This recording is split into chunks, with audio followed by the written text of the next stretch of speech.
ये हमारी रोजी रोटी है।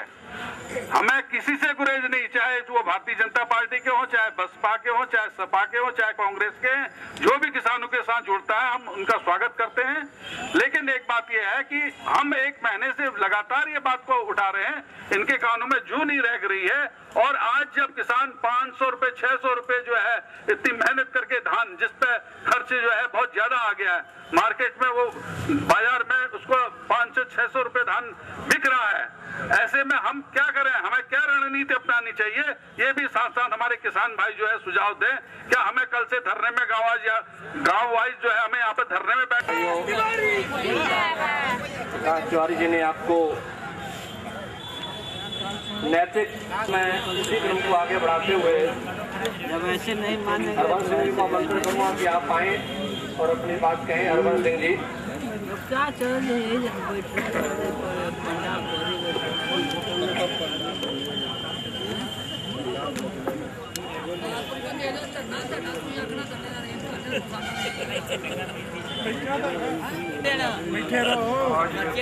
किसान सभा में आए हुए सभी किसान भाइयों, मैं आपका तहे दिल से धन्यवाद करता हूं जो आप लोगों ने अपना कीमती समय लेकर यहाँ पे उपस्थित हुए हैं और किसानों की समस्याओं की लड़ाई में आपने हिस्सा लिया है, इसके लिए आपका धन्यवाद है। ये सभी भाई लोगों ने अभी जो कहा है आपसे, जो समस्या किसानों की हैं और ये सरकार सुनने वाली नहीं है, अपनी हक की लड़ाई के लिए लड़ना पड़ेगा और जबरदस्ती भी लेना पड़ेगा। हक मिलता नहीं है, जीना जाता है अपना हक।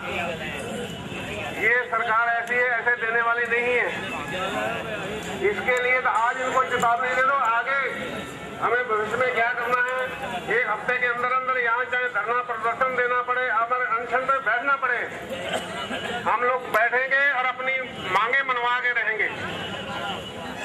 प्रशासन खूब कान खोल के सुन ले, इसके बाद अगर कोई घटना घटती है उसका ये प्रशासन जिम्मेवार होगा।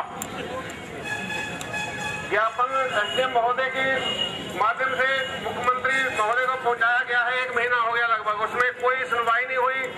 3 महीने से हमारे लोग बाढ़ से प्रभावित जो हुए परिवार सब बर्बाद हो गए, खाने के लिए उनके लाले पड़े हुए हैं, लेकिन ये सरकार ने आज तक उनको 1 पैसा नहीं दी। राहत मिलनी चाहिए थी।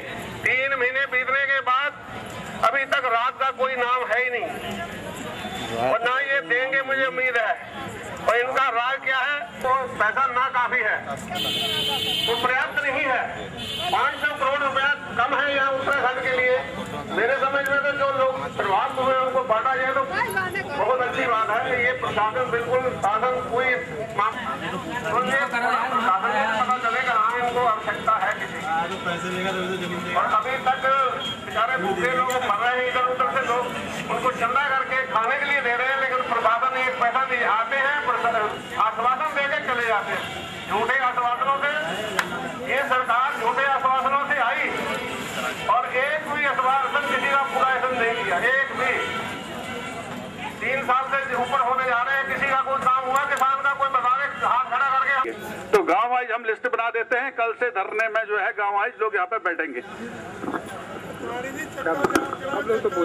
उसके बाद चक्का जाम भी कराएंगे अगर 3-4 दिन में इनकी नींद नहीं खुलती है।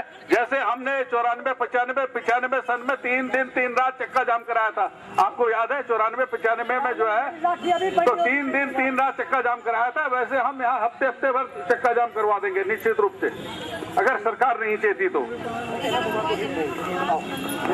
और वो बोल लिए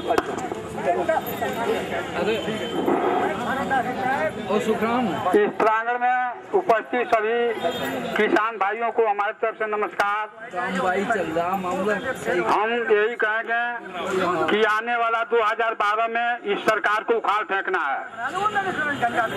ये सरकार बिल्कुल निकम्मी है, हम लोगों को रोजी रोटी के लिए बहुत मुहताज कर, और ग्राम सभा सिसैया में सबसे पिछड़ा ग्राम एक बंधा है, उस गांव के सब किसान भूखे मर रहे हैं। उनके खेतों में, घरों में कम से कम 5 फीट पानी भरा हुआ है। हम शासन प्रशासन से अनुरोध करेंगे कि जल्द से जल्द इंक्वायरी कर उन किसानों को मुआवजा दिया जाए और उनको भूमि भी दिया जाए। हम लोग को वोट देने का अधिकार है और कोई चीज का अधिकार नहीं है, तो हम तो यही कहेंगे। धन्यवाद स्वामीनाथ जी, प्रकाश डाला है, इसके लिए मैं आपका धन्यवाद देता हूँ। अब मैं सुखराम मौर्य